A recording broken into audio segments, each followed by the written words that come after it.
एक गांव में एक अमीर जमींदार रहता था। उसे अपने पैसों पर बड़ा घमंड था। जितने अधिक पैसे उसके पास थे, उतना ही वह कंजूस भी था। अपने खेतों में काम करने वाले किसानों से वह खूब काम करवाता, मगर पगार कौड़ी भर भी न देता। मजबूर गरीब किसान मन मारकर उसके खेत में काम करते। उसी गांव में रामू नामक एक किसान रहता था।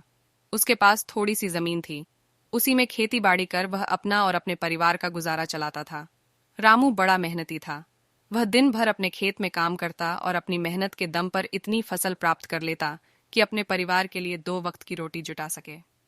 गांव के बाकी किसानों के पास रामू के मुकाबले अधिक जमीनें थीं। वे रामू की मेहनत देखकर हैरान होते कि कैसे इतनी सी जमीन में वह इतनी फसल उगा लेता है। एक साल गांव में भयंकर सूखा पड़ा। बिना बारिश के खेत खलिहान सूखने लगे। गरीब किसानों के पास सिंचाई की कोई व्यवस्था न थी। वे सिंचाई के लिए बारिश पर ही निर्भर थे, इसलिए उनकी सारी फसल बर्बाद हो गई। रामू के साथ भी यही हुआ। अपने छोटे से खेत में वह किसी तरह अपने परिवार का पालन पोषण कर रहा था। अब उनके सामने भूखों मरने की नौबत आ गई। मजबूरी के कारण वह गांव के जमींदार के पास कर्ज मांगने गया। जमींदार कंजूस तो था। उसने सोचा कि यदि उसने रामू को पैसे दिए तो यह लौटा तो पाएगा नहीं, इसलिए इसे अपने खेत में काम पर लगा लेता हूँ। मेहनती तो ये है ही और मजबूर भी। कम पैसों में दुगुनी मेहनत करवाऊंगा। उसने रामू से कहा, देख रामू, मैं तुझे कर्ज तो दे नहीं सकता, लेकिन तेरी इतनी मदद कर सकता हूँ कि तुझे अपने खेत में काम पर रख लूं।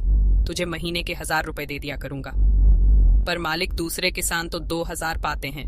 रामू बोला, करना है तो कर, वरना मेरे पास किसानों की कमी नहीं। जमींदार बोला।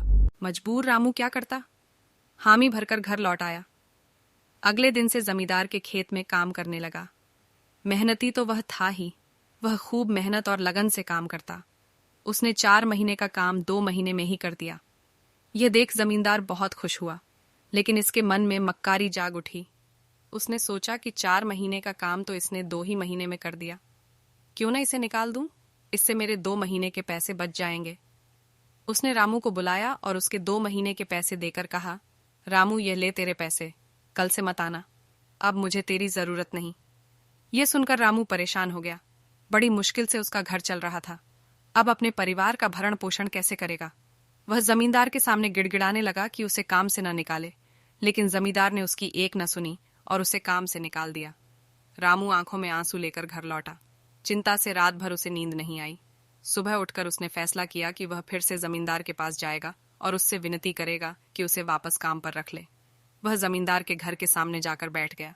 सुबह उठकर जाट जमींदार अपने घर से बाहर निकला तो रामू को घर के सामने बैठा हुआ देखा। उसने रामू से पूछा, क्या हुआ रामू, क्यों आया है? रामू जमींदार के पैरों पर गिर पड़ा और गिड़गिड़ाते हुए बोला, मुझ पर दया कीजिए मालिक, मुझे काम पर रख लीजिए, मेरा परिवार भूखा मर जाएगा। जमींदार ने उसकी एक न सुनी और उसे धक्के मार के वहां से निकाल दिया। रामू उस समय तो वहां से चला गया, लेकिन अगली सुबह फिर सेठ के घर के सामने जाकर बैठ गया। जमींदार ने उसे फिर बुरा भला कहकर भगा दिया। अब से रोज यही क्रम चलने लगा। रामू रोज जमींदार के घर के सामने जाकर बैठ जाता और जमींदार उसे भगा देता। पूरे गांव में इस बात की चर्चा होने लगी। सब जमींदार को भला बुरा कहने लगे।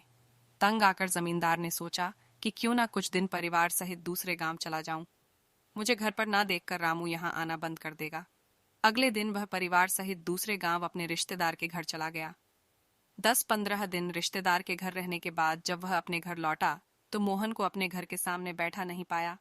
वह मन ही मन खुश हुआ कि चलो उससे पीछा छूटा, लेकिन वह चकित भी हुआ कि आखिर रामू ने आना बंद क्यों कर दिया।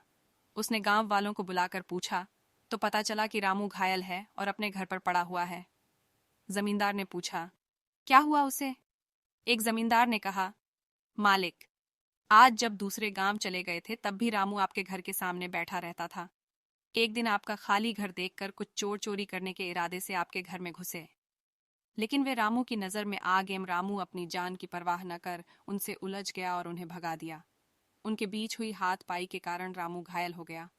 ये जानकर जमींदार को खुद पर शर्म आने लगी कि उसने रामू के साथ कितना बुरा किया, लेकिन इसके बाद भी